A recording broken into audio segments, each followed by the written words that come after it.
है। पग आप अपने सर पे अपनी बेटी की शादी पे उसकी पहनते हैं जो सबसे गैरतमंद और आपके साथ कटने मरने को तैयार होता है, जिसकी आपकी और जिसकी इज्जत सांझी होती है। वो चौधरी आपको पग भेजता है तो आप उसकी पग पहनते हैं। ये चौधरियों का खासा नवाज शरीफ ने यह पैगाम भेजा था। ये मोदी दी भेजी हुई पग जो ये गद्दार पाएगा सिर ते ये पैगाम देगा कि मेरी तेरी इज्जत वंडी हुई है, मैं तेरी इज्जत ली मरांगा तो तू मेरी इज्जत ली मरेगा। आज आप हमें बताते हैं कि हमारे दिफाई इदारे ठीक नहीं है और पैगाम आप ये लाल रंग की पगें पहन के ये देते थे।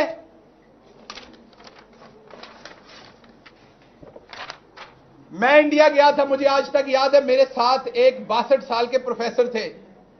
वो आगरा जाना चाहते थे क्योंकि उनका ख्याल था कि शायद वो दोबारा इंडिया ना आ सके अपनी जिंदगी में। और आगरा हमारे बड़े बूढ़ों ने बनाया हुआ है, हमारे मुसलमान हुक्मरान ने बनाया था, इन्हें प्यो दी जगीर नहीं है।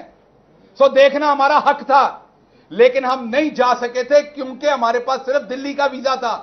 तब मैं एक प्रोफेसर था, प्रोफेसर से तो किसी को डर नहीं था, मैंने कोई सियासत नहीं करनी थी, कुछ और नहीं कर। हम 4 प्रोफेसर थे, नहीं जाने दिया। ए तुहाडा मामा लगदा सी जिन्हों मरी लैके गए सो, और उस तो बाद ट्वीट कर दी थी तुहाडी मरियम बीबी कि हमारे पर्सनल रिलेशनशिप है। और बीबी 10 की पर्सनल रिलेशनशिप ने तेरे नाल, सिर्फ धंधा है आप लोगों का, टके कमाते हैं आप लोग। यह तारुल कादरी साहब ने अपनी एक स्पीच में पूरा आपका कच्चा चिट्ठा खोला था। क्या आपने उन्हें किसी अदालत में लेके गए?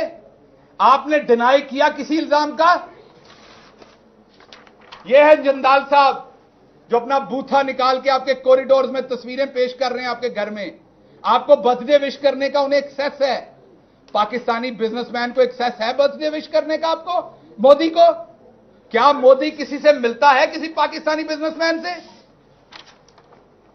तो जनाबे वाला, बात सिंपल मेरी एक है, जवाब आपको देने पड़ने हैं।